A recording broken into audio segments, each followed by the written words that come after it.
cœur de la vie locale, à Aix-les-Bains, Chambéry et autour du lac du Bourget. Radio Grand Lac. Le Crédit Mutuel donne l'élan au sport sur Radio Grand Lac 92.1. 9, 2, 1, partez. L'émission 100% sport sur Radio Grand Lac.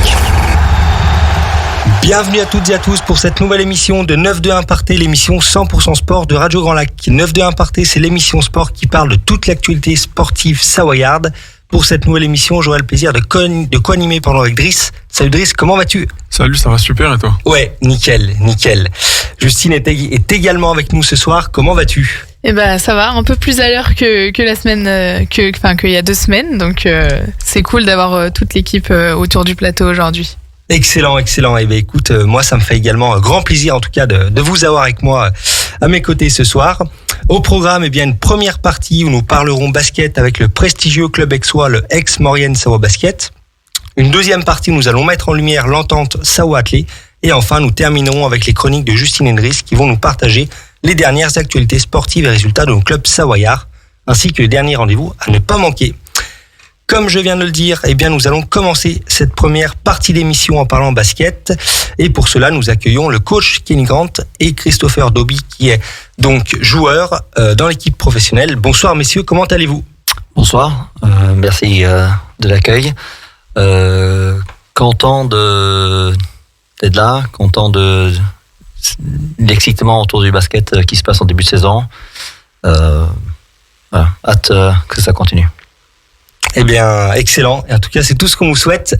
Et puis, nous sommes également ravis, de vous accueillir sur notre plateau ici à Aix-les-Bains, pour justement mettre en lumière votre club, mettre en lumière cet engouement, et puis, suivre un petit peu ce début de saison avec vous. Pour commencer, pouvez-vous nous faire un petit point sur l'historique du club ? Alors, le club, ça fait 30 ans qu'elle évolue en Pro B, avec une année, une descente d'un an. C'est un petit budget comparé aux autres clubs de Pro B, mais c'est une équipe qui arrive toujours à trouver une manière de faire partie des clubs qui survivent et qui fait tomber qui arrive à gagner des gros matchs pour jouer le maintien, mais aussi pour faire tomber des gros clubs dans le classement. Et moi, l'opportunité de venir coacher ici, c'était vraiment quelque chose d'excitant et je voulais le challenge. Surtout que cette année, il y avait un challenge un peu plus sportif parce que c'est clairement dit qu'on veut jouer les playoffs. Et avec un petit budget, il faut arriver à pas se tromper dans le recrutement et créer une bonne alchimie et une bonne équipe qui est très homogène et compétitive. Ah oui, ok, donc vraiment un projet ambitieux, affirmé. Dès finalement le début de saison, avec finalement une vraie stratégie anticipée, j'imagine, du fait du recrutement entre autres. Alors, et pas que.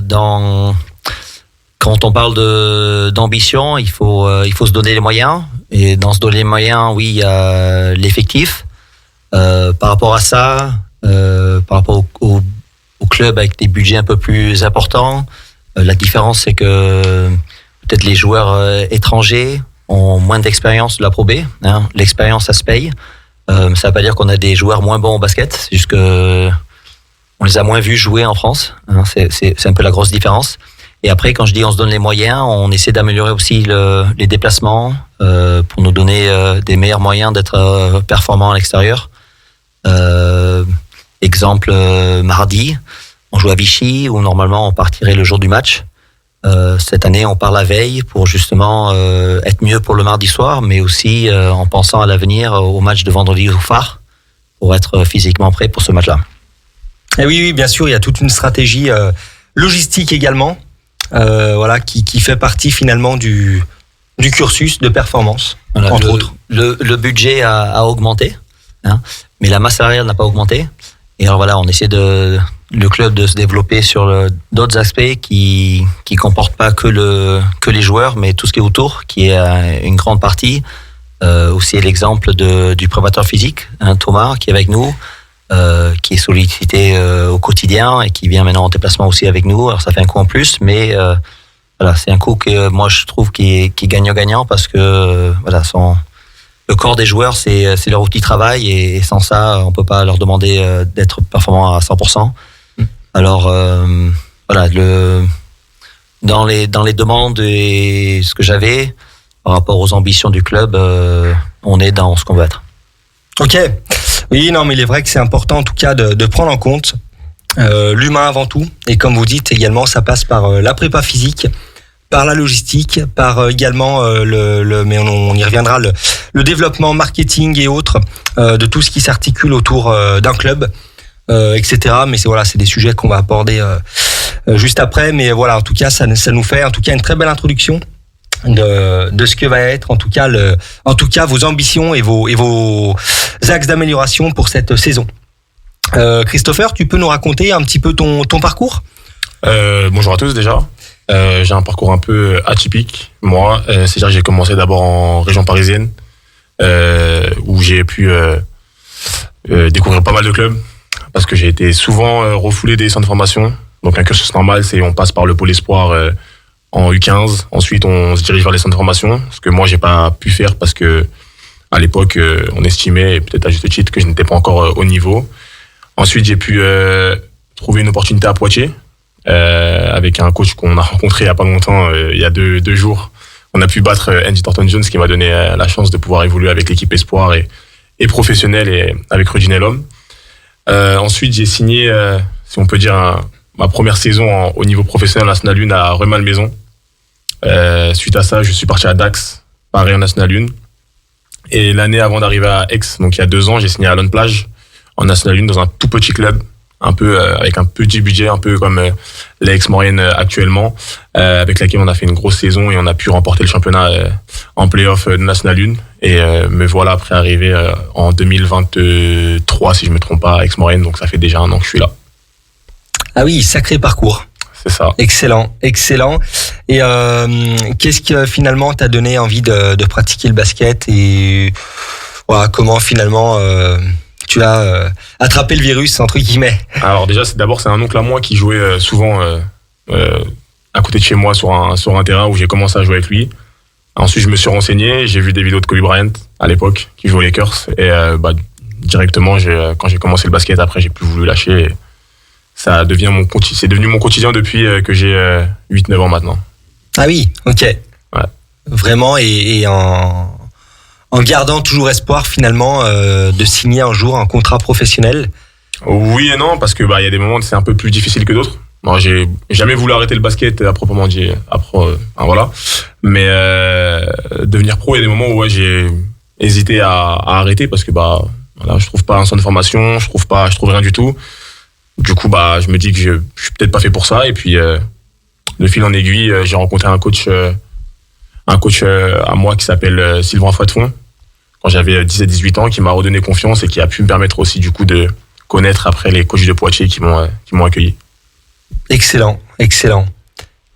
Je voulais vous poser une question, monsieur Kenny Grant, par rapport à votre expérience en tant que joueur et en tant qu'entraîneur. Vous avez passé pas mal de pays dans votre carrière. Qu'est-ce que vous avez la plus-value du côté d'Aix-Maurienne?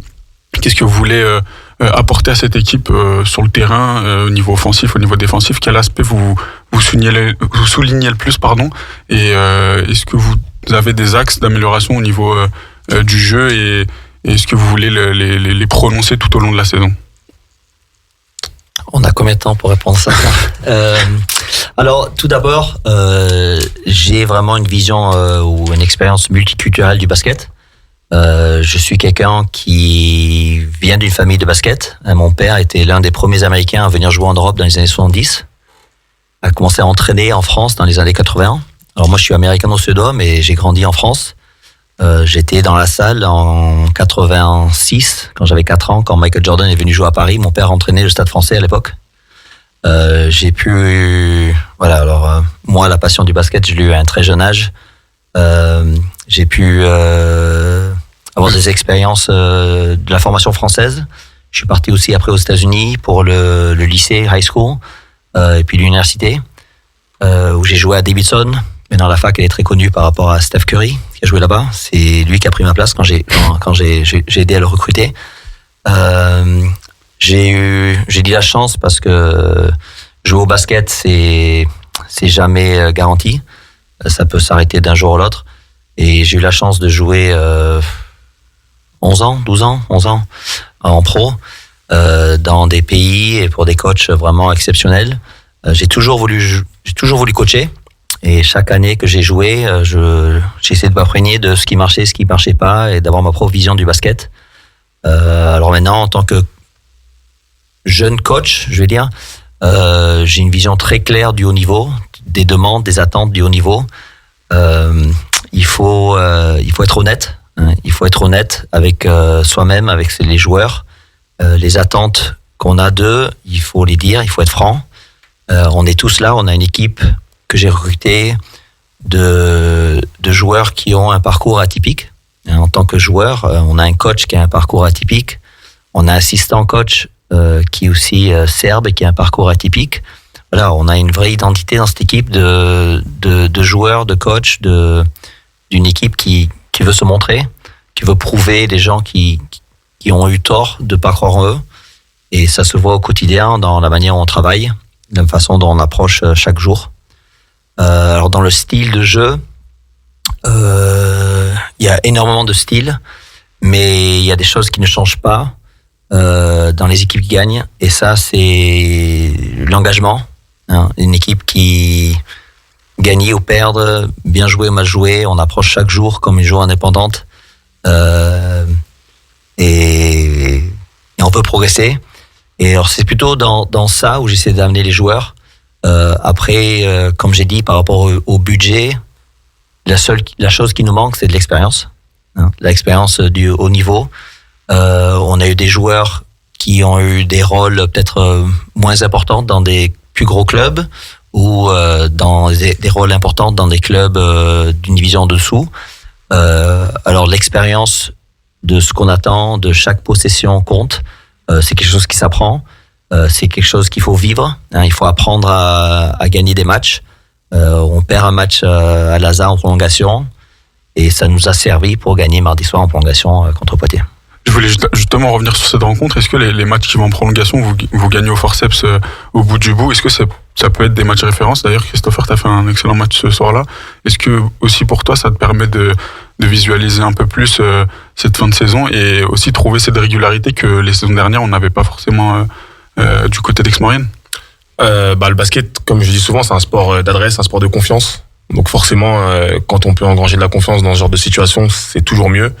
Comme je l'ai dit après le match en conférence de presse, que ce soit l'équipe ou le staff, notamment le coach, il a eu un discours très positif après le match de Lazare, ce qui nous a aidé énormément, je pense, pour la prolongation. Parce que du coup, quand on se fait un peu incendier après un match perdu, c'est beaucoup plus compliqué de relever la tête que quand on se fait encourager. C'est exactement ce qui s'est passé. J'ai eu un mot à la fin du temps réglementaire du 4e quart-temps contre Poitiers, c'est qu'on a perdu une prolongation à Lazare, il fallait pas en perdre une deuxième, encore moins à domicile. Et c'est ça que je trouve assez incroyable dans cette équipe, c'est que, comme il a dit, on apprend chaque jour à l'entraînement ou en chaque match, on apprend et on l'a très bien fait. Et si on regarde les deux prolongations entre Lazare et Poitiers, il y a une différence, c'est l'intensité qu'on peut mettre dès le début. Et du coup, ça prouve qu'on a réellement progressé depuis juste 2 semaines, quoi. Donc sur cette prolongation, vous avez clairement mis l'intensité qu'il fallait pour justement pas faire les mêmes erreurs que contre l'ASA. Et puis on a vu que sur un mois d'octobre qui est plutôt bon pour vous, est-ce que vous parliez tout à l'heure de déplacements un peu plus prévus, programmés pour mieux enchaîner les matchs. On a vu pas mal de rencontres pendant ce mois d'octobre, un deuxième tour de Coupe de France. Vous voyez comment le mois prochain? Est-ce que vous espérez faire de meilleures choses? Et avec 5 victoires et 2 défaites, ça commence à prendre une bonne mayonnaise. Donc est-ce que vous comptez enchaîner autant et faire d'aussi bons résultats? Alors, les résultats sont... On cherche pas les résultats, on cherche la performance, la haute performance. La haute performance, c'est la régularité sur certaines choses qu'on peut contrôler, notamment l'intensité, la manière de communiquer dans une équipe.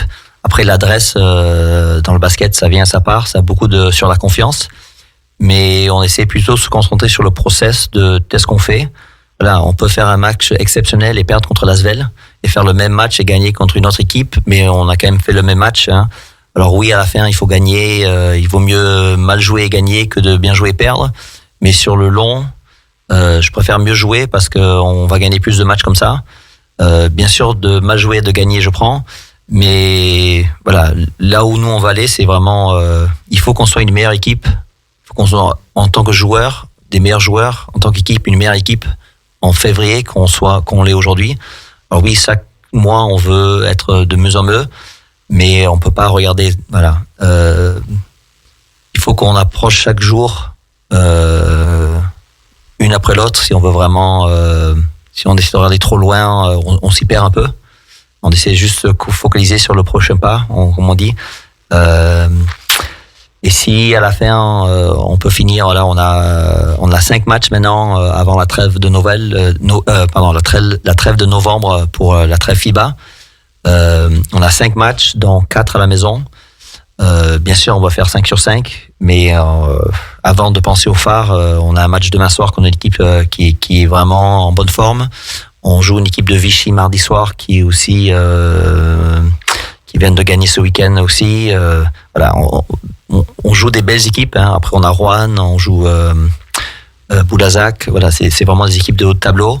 Quand on regarde le planning, on essaie de le casser un peu par séquence. Hein.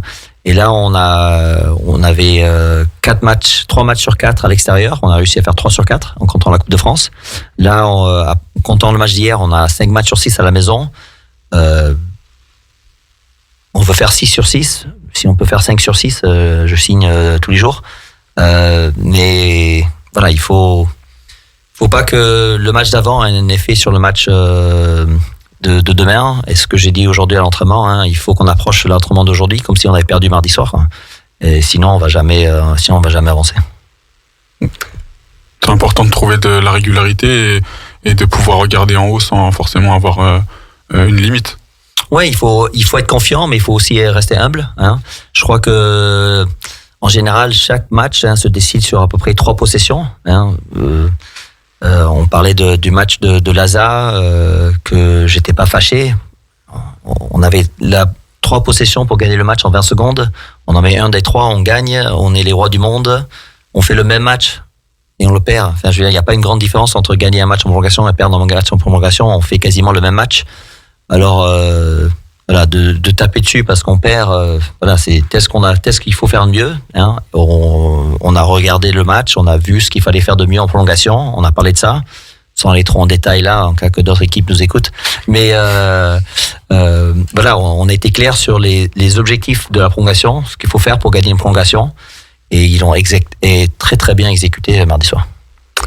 Et oui, donc une saison intense avec des grands événements à venir. Et ça passera par vendredi soir prochain, vendredi 8 novembre, au phare contre Rouen. Vous pouvez nous en dire plus sur cet avant-match qui promet devant 4200 spectateurs environ. Je crois même que c'est un peu plus. En tout cas, quand on est sur le terrain, on a l'impression que ça fait beaucoup plus. Non, le phare, c'est une grande salle à Chambéry. C'est un très très gros match pour le club. Voilà, il y a beaucoup de gens qui se mobilisent autour du club pour que ce genre d'événement ait lieu.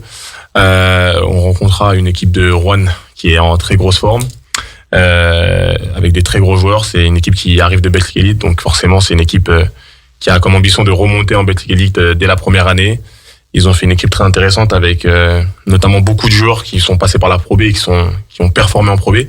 C'est là où elle est très dangereuse cette équipe.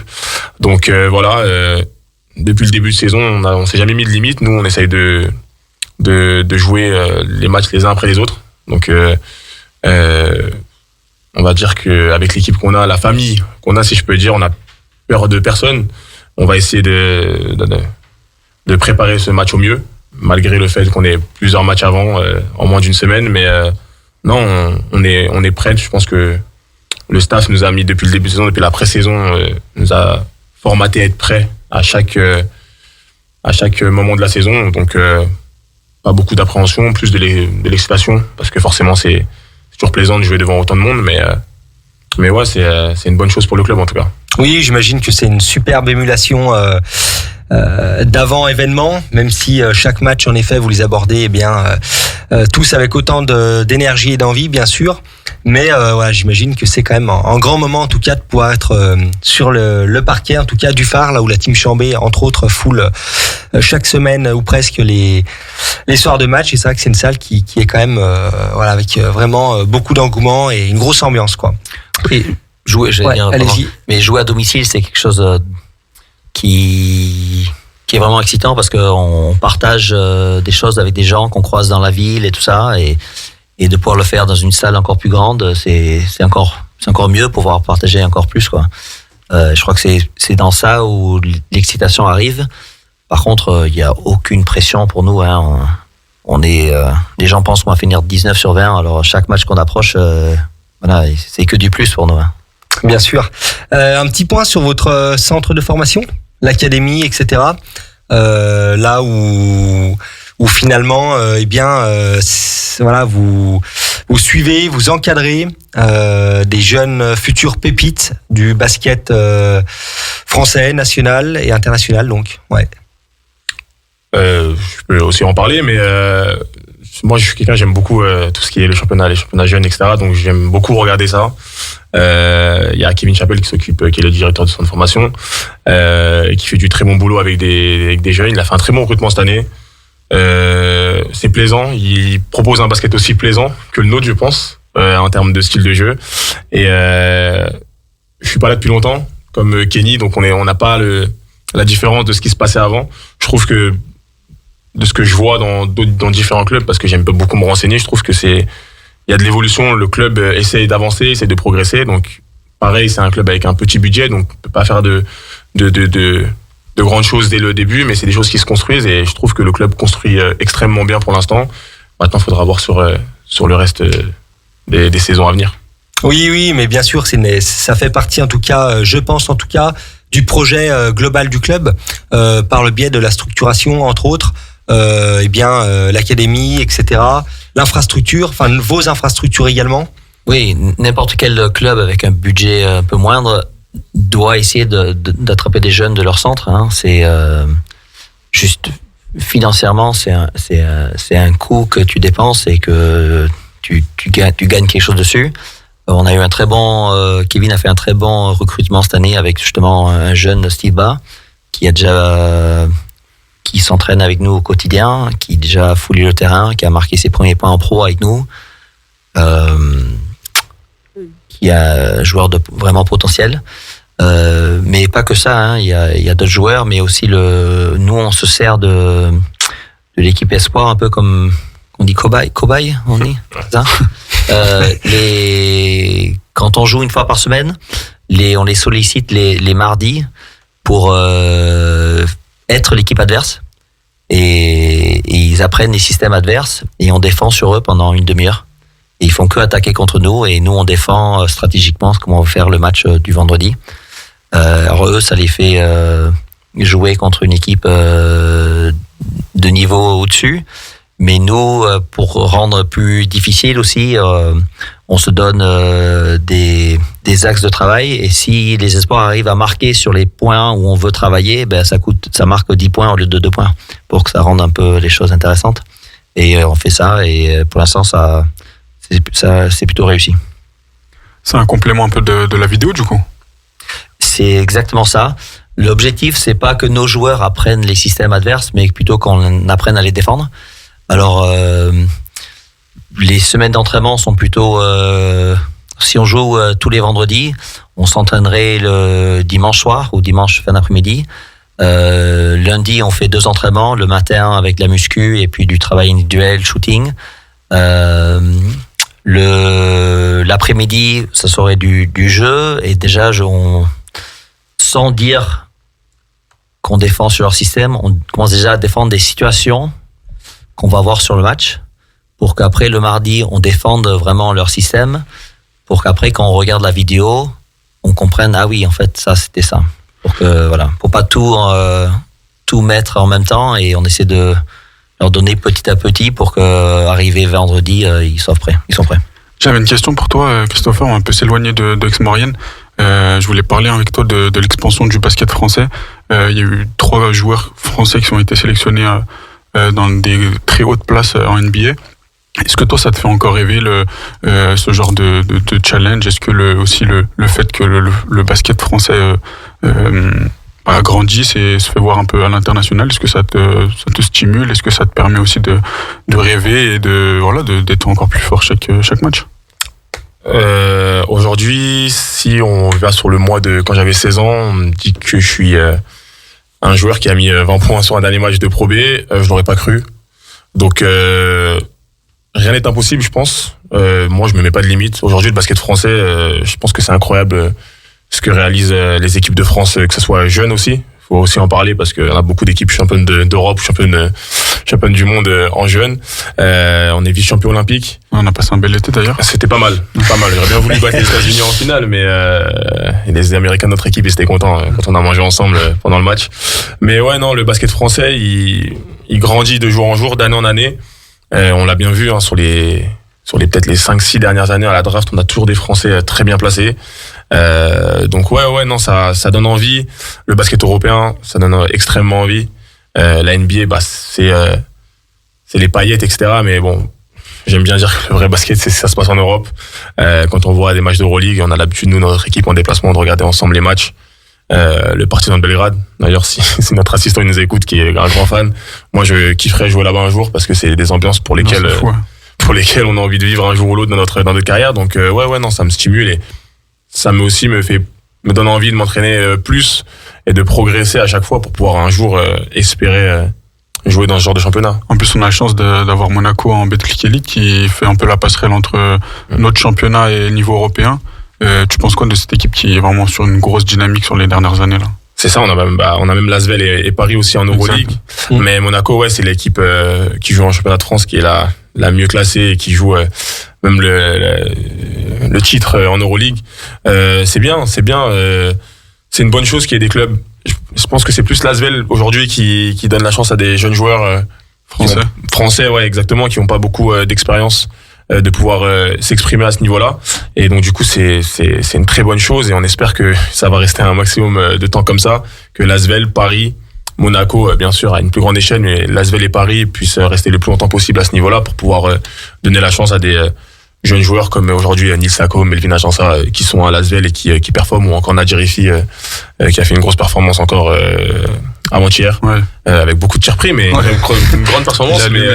C'est grâce à ce genre de club. Et puis c'est un mec de Betclic Elite aussi qui nous reste en vie pendant les JO. Je pense à Mathieu Strazel qui nous sauve en dernier match de poule. Donc on peut louer cette Betclic Elite et surtout nos joueurs français qui performent de jour en jour. Le niveau français, je pense qu'en France aussi on a une bonne confiance et Mathieu Strazel c'est l'exemple même de la confiance en soi. C'est un très bon ami à moi et il a peur de rien et je pense qu'il y en a beaucoup. Je pense aussi à un autre ami qui joue à Zalgiris, Sylvain Francisco, qui a énormément confiance en lui et je pense que c'est ça qui nous manque un peu en France. Enfin, en tout cas, avant, c'est ce qui nous manquait. Aujourd'hui, de plus en plus de joueurs ont confiance et n'ont pas peur de prendre leurs responsabilités. Et du coup, c'est que de bon augure pour la suite. On croit en toi, il y a une nouvelle génération qui arrive en bleu, donc... J'espère un jour, on espère, on croise les doigts. Après, par rapport à l'Euroleague, le fait que ce soit une ligue plus ou moins fermée, ça donne aussi la chance à parier sur des jeunes, un peu comme ils font en NBA. Ouais. Alors, une équipe comme Lasvel, ils ont un contrat de 3 ans. Ils peuvent parier sur des jeunes pour qu'au bout de 3 ans, il y ait vraiment une évolution sur ces joueurs. Alors qu'avant, si tu faisais partie des derniers, tu jouais plus en Euroleague et c'était dur de miser sur des jeunes. Alors, je crois que ça aussi, c'est un gros avantage que l'Euroleague a créé pour justement donner la chance à des jeunes français qui n'auraient pas eu la chance de jouer en Euroleague il y a quelques années. Je comprends. Et bien voilà, messieurs, en tout cas, on va terminer cette première partie d'émission en vous remerciant, Kenny et Christopher, d'être venus à nos côtés pour mettre en avant le ex-Maurienne Soa Basket. Nous vous souhaitons plein de réussite pour cette nouvelle saison qui est déjà en cours. Et puis, en tout cas, on va suivre ça de près. Et nous, nous lançons une pause musicale et on se retrouve dans quelques minutes. Plongez dans le grand bain de la vie locale avec Radio Grand Lac sur 92.1. Le Crédit Mutuel donne l'élan au sport sur Radio Grand Lac 92.1. 9, 2, 1, partez! L'émission 100% sport sur Radio Grand Lac. De retour dans l'émission 9-2-1 Partez après une première partie avec le ex-Maurienne Sao Basket. Nous poursuivons l'émission avec notre deuxième sujet du soir où nous allons mettre en lumière la marche athlétique mais également l'entente Sao Athlé. Et pour cela, nous avons l'immense plaisir d'accueillir en personne Mathéo Duc, athlète donc en marche athlétique, et André Jimenez, donc président de l'entente Sao Athlé. Merci à vous en tout cas d'être présents sur notre plateau. Comment allez-vous messieurs? Bien, nous allons aussi bien que notre club et que Mathéo, nous allons en parler. Merci en tout cas de nous accueillir et bonjour aux auditeurs de Radio Grand Lac. Vous avez devant vous un président heureux. Après un an d'existence, l'entente Sao Athlé baigne dans le bonheur. D'abord parce que l'entente est parfaite entre les 5 clubs. Je rappelle pour ceux qui ne seraient pas au courant, qui rassemble sur 3 départements, Culos, Béon, Belay, qui sont dans le département de l'Ain, Bourg-Saint-Maurice et Aix-les-Bains, qui sont en Savoie, et puis un club qui nous a rejoint l'année dernière pour faire cette formidable entente, Annecy. L'entente est parfaite entre les athlètes, entre les éducateurs, entre les entraîneurs, entre les dirigeants, entre toutes les structures, tout fonctionne bien. Nous avons eu la chance d'être présentés aux Jeux Olympiques de Paris avec Alexandra Tavernier. Manon Trapp, qui avait fait les minima olympiques, était sur un strapontin. Malheureusement, le strapontin n'a pas servi de siège. Elle est restée à la porte, mais il n'en reste pas moins qu'elle a tout de suite pris sa revanche, puisque elle vient de gagner les 20 km, le célèbre 20 km de Paris avec un temps canon, 1h04, c'est 19,3 km/h. Ouais, un chrono stratosphérique, ouais. C'est un chrono stratosphérique qui est le 3e européenne de tous les temps, hein. Donc, Manon a décidé de rester à Aix pour poursuivre sa carrière. Elle vise maintenant les championnats d'Europe de cross. Elle veut être championne d'Europe de cross parce que c'est quelque chose qui lui tient à cœur. Et donc, c'est que du bonheur. Après, nous avons bien sûr une nouvelle internationale chez les jeunes, moins de 18 ans, Leni Pavlovic, sur les 100 mètres haies. Et puis, Mathéo, qui parlera mieux que moi de sa saison magnifique. Ça, c'était l'individuel. L'individuel fait le collectif, hein.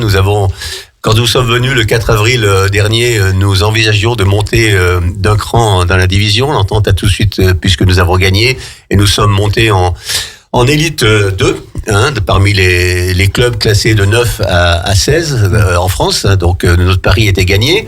Il nous restera maintenant à franchir l'étape ultime, qui sera la montée en élite 1, qui se déroulera en mai à Clermont-Ferrand. Nous rencontrerons bien sûr toutes les grandes villes de France. Nous sommes devant Marseille, nous sommes devant Lyon, nous sommes devant Paris, etc. Donc c'est dire la qualité de cette entente qui a fait que nous pouvons maintenant matcher de nouveau avec les grandes équipes. Et puis nos réserves, qui sont les moins de 23 ans, il y a 15 jours, ont eu la médaille de bronze nationale, hein, élite, aussi avec des performances extraordinaires. 5 victoires avec Gamma Gersi, un grand espoir au disque.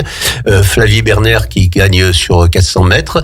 Ensuite, nous avons Charlotte Serin qui domine la hauteur française en cadette.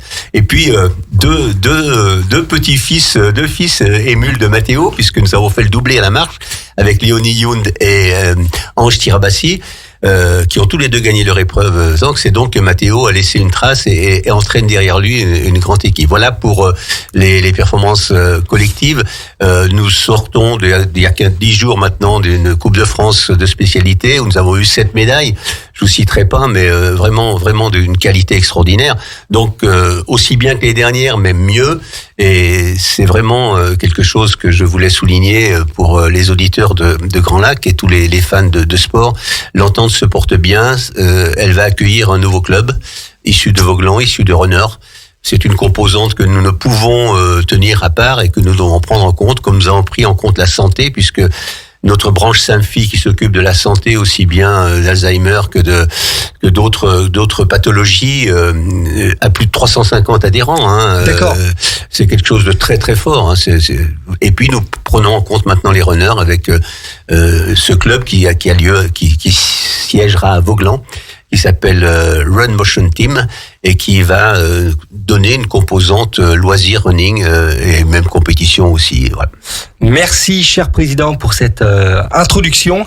Et pas les moindres. Mathéo, comment vas-tu? Écoute, super, merci de nous accueillir dans ce beau studio. Tout va bien pour moi. Excellent. En tout cas, nous, on est vraiment heureux de t'accueillir parmi nous. Écoute, tu peux te présenter, parle-nous un peu de ta discipline, de ton âge, et puis peut-être en quoi consiste finalement la marche athlétique. Écoutez, moi j'ai 23 ans, originaire de Bourg-Saint-Maurice, donc un Savoyard pur et dur, exilé à Aix-les-Bains pour les études. Voilà, je poursuis un master là en marketing en alternance. Et voilà, je fais de la marche athlétique. Alors la marche athlétique, ça parle peut-être pas à tout le monde, effectivement. C'est une épreuve qui est pas forcément très connue de l'athlète, mais c'est une épreuve de fond qui se déroule sur des formats de 20 km et 35 km. Et puis après, voilà, il y a un système de jugement sur cette discipline. On doit respecter 2 règles de jugement, toujours un contact au sol et toujours attaquer full les jambes tendues. Et donc c'est ce qui nous différencie un peu de la course à pied finalement. Ah oui, exact. Voilà. Et donc après, on est jugé en fait, tout simplement par des juges et puis des avertissements, des disqualifications si effectivement on respecte pas le jugement. Donc ça rajoute un petit côté stratégique aussi à cette discipline que j'aime bien par rapport à la course à pied bête et méchante entre guillemets, quoi. Oui. Un petit point sur ton, voilà, on sait que tu es jeune, tu es un futur espoir, je dirais, de la discipline avec déjà un très beau palmarès. Tu peux revenir là-dessus un petit peu sur ce palmarès, enfin peut-être déjà tes débuts, à quel âge tu as commencé, comment tu as goûté finalement à la marche athlétique. Ouais, moi j'ai commencé à l'athlé, j'avais 12 ans à peu près, donc j'ai testé un peu toutes les disciplines parce qu'en école d'athlé on fait un peu toutes les disciplines et puis la marche est arrivée assez rapidement par hasard en fait. Il manquait un marcheur dans une équipe donc j'ai voulu tester et puis finalement je me suis prêté au jeu. J'ai bien apprécié le fait de travailler justement cette technique qu'il faut aborder pour pouvoir avancer vite et puis c'est venu petit à petit. On commence à faire des départementaux, des régionaux, les premiers championnats de France. Là on se rend compte que voilà, il y a quand même un certain niveau. C'est vrai qu'avant on n'est pas beaucoup de marcheurs, mais au niveau national, on commence à avoir une belle densité, donc c'est intéressant. Et puis après, petit à petit, on gravit un peu les échelons comme ça. Les premières sélections en équipe de France, donc là, on réalise un peu un rêve de gosse, quoi. Ouais, là, on prend une claque. Et puis après, voilà, on commence un peu à voyager un peu partout dans le monde avec l'équipe de France, et c'est des super souvenirs parce que voilà, on apprend de nouvelles choses, on se perfectionne aussi auprès des autres nations, on apprend une nouvelle culture, etc. Et puis après, voilà, là j'ai atteint le niveau mondial sur des mondiaux par équipe. J'ai manqué les Jeux de Paris pour pas grand chose cette année, mais en tout cas j'espère que on va tout mettre en place pour les Jeux de 2028. Et non, c'est une belle expérience que de pratiquer justement la marche au haut niveau. C'est une belle famille. L'athlétisme, c'est pas un sport très c'est un beau sport. C'est un beau sport avec une belle mentalité. Donc c'est plutôt cool, ouais. Oui, c'est vrai que c'est vraiment ce qu'on ressent. Il y a vraiment une dynamique et voilà, généralement c'est des personnes assez humbles et voilà, ça reste des sports où avant tout finalement, eh bien, on se bat contre soi-même avant de parler chrono ou autre finalement. Finalement, j'imagine que tu fais pas mal de sacrifices au niveau peut-être de voilà, comment tu organises tes journées, au niveau peut-être de ton travail, de tes études, tu nous le disais, comment tu fonctionnes avec tes entraînements, comment finalement tu es structuré, tu as un staff, peut-être je pense que tu es en lien avec peut-être l'entente Savoie-Athlé, plutôt avec l'ASA. Ouais. Raconte-nous tout ça. Ouais, alors ça se fait petit à petit, mais oui, j'ai pas, on va dire, une vie d'ado ou du moins de jeune adulte qu'on pourrait avoir pour d'autres, mais en tout cas non, c'est vrai que mon quotidien est tourné autour du sport. Donc après, j'ai essayé d'articuler tout ça autour les études que je fais en alternance chez ce groupe là au Bourget du Lac. Donc c'est pareil, c'est une entreprise qui m'accompagne aussi dans mon projet sportif. Okay. Et ça c'est important parce que du coup ça peut me dégager du temps pour les compétitions, les entraînements. Et puis après oui, j'ai tout un staff qui a commencé à grossir autour de moi. Donc c'est le médical, le coach, forcément les entourages, le club qui me soutient énormément.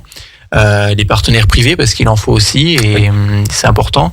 C'est vrai que la marche c'est pas un sport où c'est très facile d'en vivre quoi. Donc c'est important de structurer aussi ce plan là. Et ouais, j'essaye de vraiment de construire un staff et une équipe autour de moi le plus solide possible pour que justement j'ai le moins de choses à penser et que j'ai vraiment à penser que à mes entraînements, mes études forcément et le boulot, mais voilà, d'essayer d'être focus sur l'entraînement. Donc c'est pas évident tous les jours, mais je suis bien accompagné, donc c'est plutôt cool et je pense que tout le monde y trouve un peu aussi son compte. Voilà, c'est une aventure que je partage avec beaucoup de monde, donc tout le monde apprend de nouvelles choses, tout ça, donc c'est plutôt cool, c'est une chouette aventure en tout cas. Excellent. Et en plus depuis peu tu es athlète ambassadeur de la ville d'Aix-les-Bains pour la saison 2024-2025. Voilà, j'imagine que c'est avant tout une fierté de représenter cette belle ville, ta ville de cœur, ta ville actuellement où tu passes finalement tout ton temps et voilà, de pouvoir en tout cas représenter Aix-les-Bains au niveau national, international. Raconte-nous un petit peu Ouais, non, mais c'est ce nouveau challenge en plus. Ouais, c'est une fierté, c'est un honneur de représenter la ville. Voilà, comme tu dis, qui m'a accueilli pour les entraînements, donc je m'entraîne vraiment tous les jours dans Aix.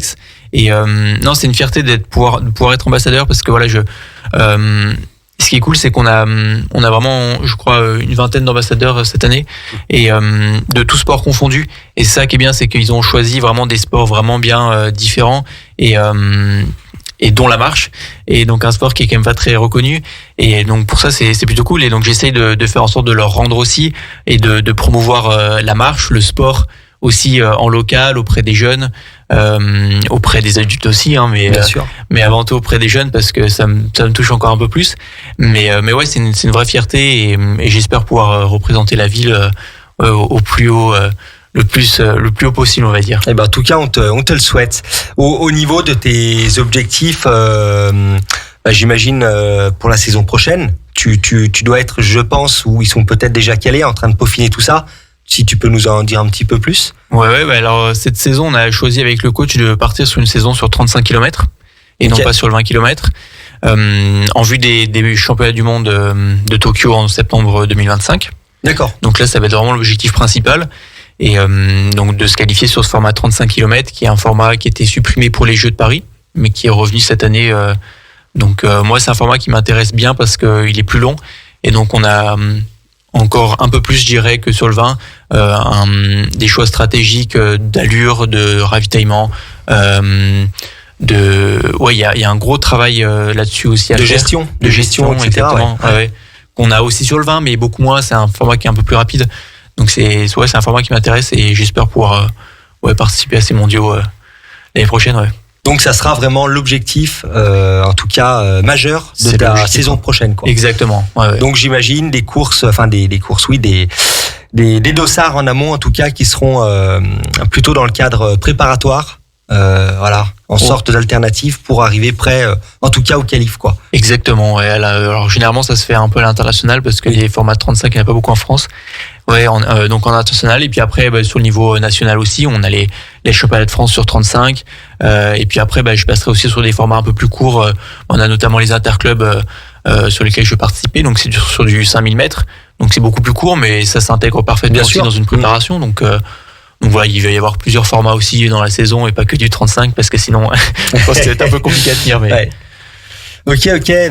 Cher président, vous pouvez nous présenter un petit peu votre plateau élite qui compose l'entente Sao Athlé. Alors notre plateau élite, bien sûr, il est divers. Chaque club essaye de fournir son contingent d'internationaux, ce qu'on appelle les petits clubs, mais pour qui j'ai beaucoup de considération, puisque Mathéo vient du plus petit, qui est Bourg-Saint-Maurice.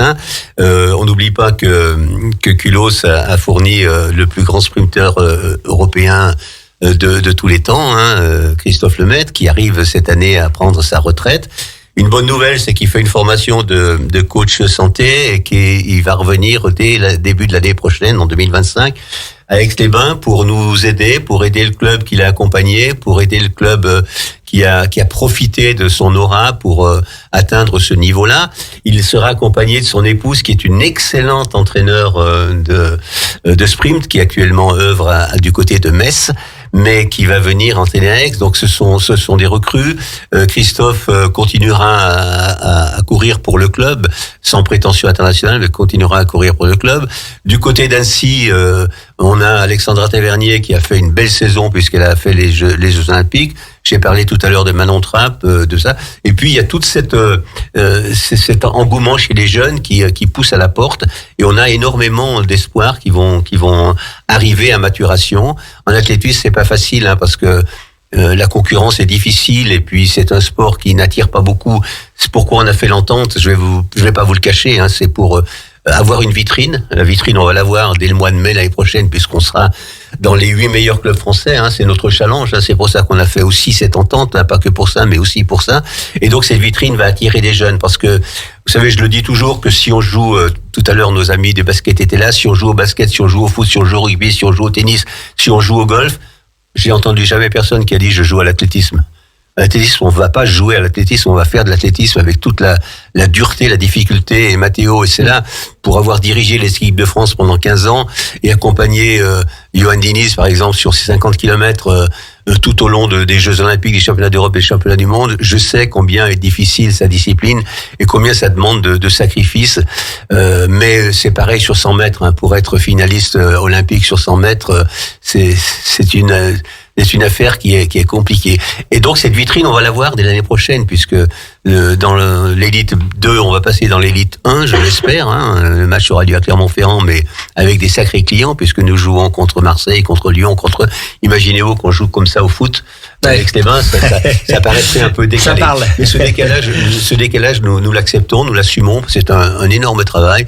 Il faut toujours penser à faire la relève, même si notre élite actuellement, elle repose sur 5-6 personnes. Derrière, il y a une couche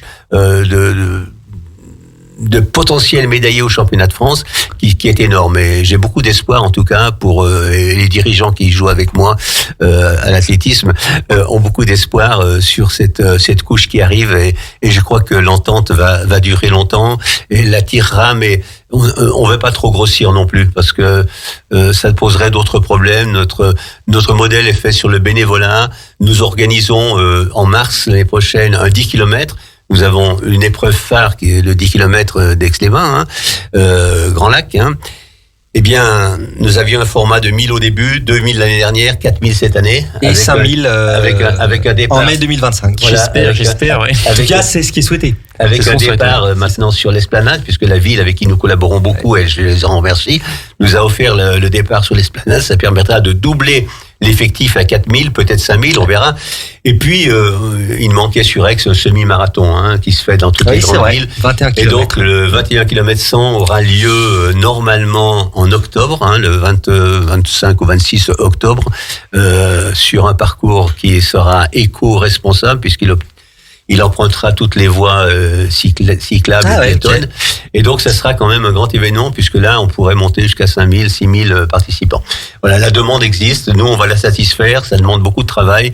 Mais la ville est à nos côtés, Grand Lac est à nos côtés, et Radio Grand Lac est à nos côtés aussi. Ah, mais bien sûr. Non, mais c'est vrai que c'est énorme d'avoir deux grands événements, en tout cas, entre autres. Voilà nos projets. Dans le milieu de l'athlétisme, c'est sûr que c'est tout ce qu'on peut vous souhaiter, en tout cas. Et c'est sûr que ça apporte une vitrine, très belle vitrine, en tout cas, à Aix, mais aussi à votre entente, en tout cas. Ouais. Ouais.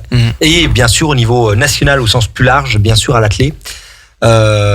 Comment finalement vous recrutez, entre guillemets, ces jeunes, ce vivier, on sait qu'il est dense. Est-ce que c'est des personnes qui viennent, ils prennent une cotisation et puis ils évoluent les strates? Comment ça se passe? Ça se passe avant, ça se passait autour de profs de gym, de PS dont j'étais. On était tous dans les bahuts. Il était obligatoire à Aix de faire de l'athlétisme. Là, on est tous partis en retraite, on est vieillissants. Donc il y a plus de recrutement scolaire, puisque pratiquement plus aucun prof de PS fait de l'athlétisme dans ses cycles.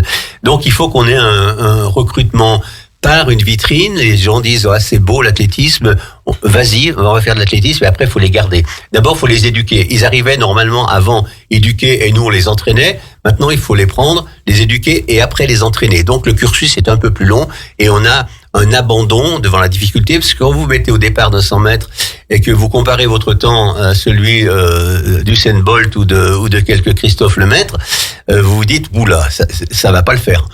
Donc c'est un sport maîtrisé, mesuré et qui ne pardonne pas la médiocrité. Donc voilà, on essaye de les motiver, de les garder, mais on sait que l'entonnoir est grand. Pour en avoir 5 internationaux comme on a actuellement, il faut un entonnoir de 1000, c'est 1600 actuellement notre club. L'Entente Athlée, c'est le plus grand club savoyard. Oui, c'est un des plus grands clubs régionaux. Oui. Donc c'est dur à gérer, mais j'ai beaucoup de plaisir à le piloter et je suis bien aidé par une équipe formidable et puis des athlètes en tout cas qui répondent à toutes nos sollicitations. Jamais un international n'a quitté Aix-les-Bains. Eh oui. C'est signe, c'est vrai. Signe d'une fidélité, ni Annecy d'ailleurs, c'est une grande fidélité. Et puis je pense que maintenant, justement, ça passe aussi, le recrutement passe justement par ces athlètes internationaux qui brillent. Et on le voit sur les grands championnats, dès qu'il y a des médailles ou quoi, il y a quand même un peu plus de jeunes qui viennent au portail pour s'entraîner. Et c'est vrai que c'est là où c'est important de garder, comme dit André, les internationaux au club. Ça montre aussi que voilà ce qu'on peut faire aussi à Aix-les-Bains et voilà jusqu'où on peut aller aussi à Aix-les-Bains, quoi.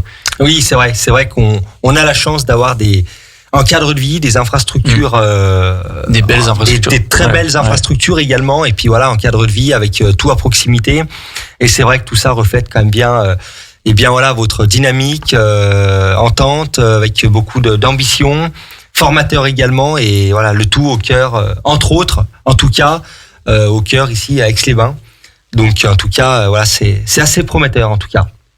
Bien sûr. Et bien en tout cas, je vais vous remercier, cher président Mathéo, d'être venu à nos côtés aujourd'hui pour mettre en lumière l'athlétisme, la marche athlétique, et puis également l'athlétique sport aixois, l'entente Savoie-Athlé également, et tout les autres clubs qui composent cette entente. Ils sont nombreux comme vous le disiez. Donc ça démontre de beaux projets, je pense en tout cas en perspective et en tout cas à moyen terme, dès le printemps prochain. J'ai un petit dernier message à faire passer. Si les auditeurs veulent s'inscrire aux 10 km d'Aix-les-Bains, il faut faire vite parce que les inscriptions se remplissent à une vitesse grand V. Donc prenez bien vite votre dossard parce que les dossards partent très très vite. Et le message est passé. En tout cas, n'hésitez pas, soit via, j'imagine, la plateforme, le site internet. 10 km d'Aix-les-Bains. Et c'est sûr que ça va être un beau moment au bord du lac. Le cadre est quand même sympa au printemps. Que ça soit une personne débutante ou confirmée, c'est toujours un superbe événement. Tu seras de la partie, Tom? Comment? Tu seras de la partie, Tom? Je pense, oui. Oui. Il n'a pas le choix. Il n'a pas le choix. Spécial. On sera là. Je vais terminer donc comme d'habitude cette émission avec les chroniques de Justine et Driss. Justine, écoute, c'est à toi. Alors pour débuter, tu voulais nous parler donc du lancement de la Coupe du Monde de ski alpin. C'est ça, le week-end dernier, le géant de Solden a lancé la saison de ski alpin. Nos Français, ils ont malheureusement pas brillé pour le moment, puisque Léo Anguenot-Anessien se classe 24e et Victor Muffajandet, venant tout droit d'Aix-les-Bains, et pour le moment 26e. Mais c'était que la première compétition, donc rien n'est joué. Ils ont toute la saison pour remonter au classement. Et puis chez les femmes, c'est un petit peu mieux. Clara Direz, haute-savoyarde et seule française, se classe 19e. Donc pour l'instant, c'est un petit peu mitigé. Mais rien n'est joué. Les compétitions, elles auront lieu tout au long de l'hiver jusqu'à la fin février. Et 2 épreuves se dérouleront en France. Une à Val d'Isère les 14 et 15 décembre et une autre à Courchevel le 30 janvier 2025. Donc moi, je manquerai pas de vous tenir informé des résultats tout au long de la saison en espérant que ce soit un petit peu mieux la prochaine fois. Et oui, en effet, ça lance entre autres la grande saison de ski par le ski alpin, mais aussi par le ski nordique, etc., qui va suivre sous peu. Tu voulais nous parler également du festival We Love Popo.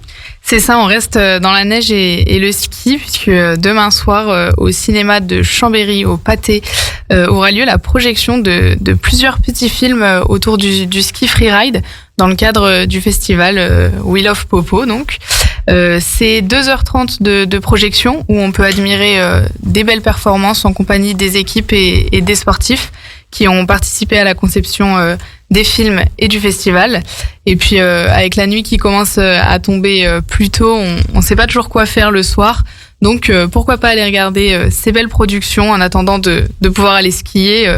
Et puis c'est aussi l'occasion de discuter avec les équipes qui permettent...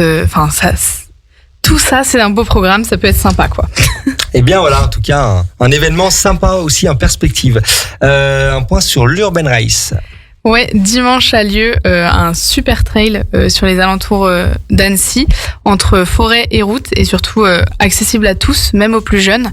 Donc il y a 2 parcours pour les plus grands, un de 13 km et un autre de 7 km. Et pour les plus jeunes, c'est un parcours d'1 km 350 à faire en fonction de l'âge, une ou plusieurs fois. Les premiers départs seront donc à 9h15 dimanche et les inscriptions sont encore possibles en ligne jusqu'à demain soir, donc foncez et n'hésitez pas à vous inscrire, à inscrire aussi les plus jeunes pour bien se défouler sur cette fin de vacances. Surtout que je crois qu'il annonce un beau temps, donc que demander de mieux? Exactement, une météo clémente en perspective. Et enfin, un point sur le Tour de France 2025 dont le parcours est désormais connu. C'est ça, les parcours ont été annoncés pour la prochaine édition du Tour de France et on peut dire que notre belle région est servie. Chez les hommes, les étapes du coin promettent d'être magnifiques puisqu'elles passeront par Courchevel, arrivée de la 18e étape le 24 juillet, mais aussi par Albertville et La Plagne, réciproquement départ et arrivée de la 19e étape le lendemain. Et puis le Tour féminin, c'est Chambéry qui est servi puisqu'elle accueillera l'arrivée de la 7e étape le 1er août, mais aussi le départ de la 8e étape le lendemain. On notera aussi le départ de la dernière étape de haute montagne à Pras-sur-Arly le 3 août. Donc encore une fois la région qui est bien servie par ce beau Tour de France. Donc voilà, je sais pas ce que vous en pensez, mais ça fait pas mal de belles choses encore cette semaine. Oui, une nouvelle fois, en effet, le département et la région nous démontrent pleinement une vraie dynamique sportive. Donc voilà, c'est assez plaisant. Merci Justine pour cette excellente chronique qui met en avant la dynamique événementielle sportive de notre territoire. Driss, c'est à toi avec une page foot pour commencer. Exactement, mais j'ai beaucoup moins de bonnes nouvelles que Justine, donc je vais commencer par Annecy, peut-être la seule, qui sont sur le podium de Ligue 2, donc une très belle performance pour nos Annéciens, une belle symbolique après des saisons compliquées en Ligue 2 les saisons dernières, et là de les voir aussi haut avec la 4e meilleure attaque de la Ligue 2, donc ça reste une équipe qui propose du jeu et ça fait plaisir. Je suis allé voir le match contre le Red Star, une victoire 1-0 dans les 10 dernières minutes. J'ai vu une équipe assez solidaire entre eux, qui a résisté à une équipe du Red Star bien en place défensivement, et ça a fait plaisir de voir une équipe d'Annecy qui enchaîne malgré une défaite contre Lorient il y a 3 journées où ils avaient le match en main la première mi-temps. Malheureusement ils ont perdu 4 de cette rencontre, c'est un peu la seule mauvaise note du mois, mais ils sont 3e à 6 points du leader Paris FC. On sait qu'en Ligue 2 il y a toujours une équipe qui survole un peu le championnat, surtout avec les investisseurs qui sont arrivés récemment au Paris FC. Mais voilà, on a une Ligue 2 encore très serrée, donc il faut être régulier, il ne faut pas enchaîner plusieurs défaites de suite, et là pour l'instant ils sont sur une bonne dynamique. Les défaites c'est des défaites contre des équipes qui sont au-dessus au classement, donc forcément c'est prometteur parce que tu gagnes forcément tes rencontres pour la lutte directe. Et demain tu as une réception de Pau au Parc des Sports, donc intéressant aussi de jouer une équipe du milieu de tableau et pourquoi pas coller et rester sur le podium. Excellent. Peut-être un point sur le Chambéry Savoie Football. Exactement. On avait eu 2 matchs très intéressants de championnat. Malheureusement, le CSF s'est totalement effondré et enchaîne 4 défaites de suite en championnat, notamment les 2 dernières contre la Duchère et Thonon, où c'est des petites défaites, mais tu sais que l'équipe ne se trouve pas en ce moment. Il y a eu pas mal de blessures. On attend d'ailleurs le retour de Théo Braillon qui était venu l'année dernière nous voir, qui avait une blessure, qui avait enchaîné, qui avait du coup il n'a pas joué les 4 derniers matchs lors des 4 défaites, mais on a eu une qualif ce week-end contre une R2, contre Annecy-le-Vieux. Donc on espère qu'ils arriveront à enchaîner, à se servir de cette dynamique aussi pour avoir un meilleur visage en championnat. Ils sont 12e sur 16 et donc relégables. Donc ça fait peur et on espère que ils vont pouvoir se réveiller. Et un point sur le Aix-les-Bains Football Club. Alors la route s'arrête en 6e tour de la Coupe de France pour les hommes d'Eslasli. Donc c'est un peu mitigé ce début de saison, malgré qu'il est beaucoup mieux que les saisons précédentes. Là c'est un match qui est allé au péno en Coupe de France contre Valence, qui ont perdu 4-2, donc malheureusement ils auraient pu passer un nouveau stade, parce que les deux tours précédents ils les passent au péno. Et malheureusement, le 3e, ça passe pas. Ça l'a pas fait.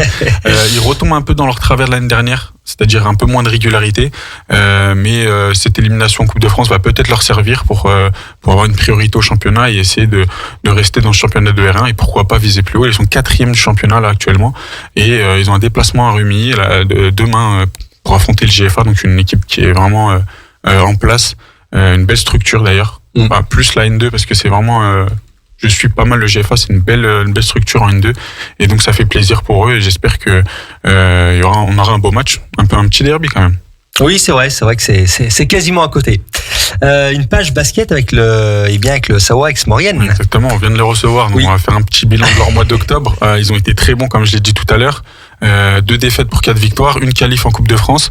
Donc le bilan est plutôt bon. Maintenant, il va falloir enchaîner. Ils ont pas mal de matchs. On parlait aussi de la gestion des matchs, des déplacements. Quand tu arrives le jour même, le coach le disait, t'as un peu les jambes cassées, tu peux rater des cartons, etc. Et là, le fait de partir un jour en avance, c'est beaucoup mieux pour la prépa, beaucoup mieux pour les organismes. Et on espère que ils vont corriger aussi les petites fautes qu'ils avaient l'année dernière. J'en parlais d'ailleurs avec un dirigeant de leur club, Yanis Bourgeon, qui disait on n'est pas assez régulier et on se sauve à la fin. On a vu que Kenny Grant aujourd'hui avait de belles ambitions, donc on espère que la saison prochaine cette saison ils vont être plutôt efficaces, et puis on les soutiendra au phare contre Rouen. C'est vrai que c'est un beau match. Ils reçoivent Chartres demain ou dans la semaine, donc il va falloir aussi prendre des points. C'est une équipe qui est vraiment en danger cette saison, donc des points faciles sur le papier. Maintenant il va falloir être bon sur le terrain pour les prendre justement. Et bien en effet, on sera avec eux et sur place sans doute le vendredi 8 novembre prochain, en effet, contre Roanne. Voilà, une soirée en perspective qui promet. Donc en tout cas, on leur souhaite de vivre un grand match. Un point OK avec les éléphants de Chambéry. Eh ben écoute, un nouveau début de saison assez timide. Malheureusement, l'année dernière, on s'était arrêté avec une finale qu'on avait perdue 3-2, mais voilà.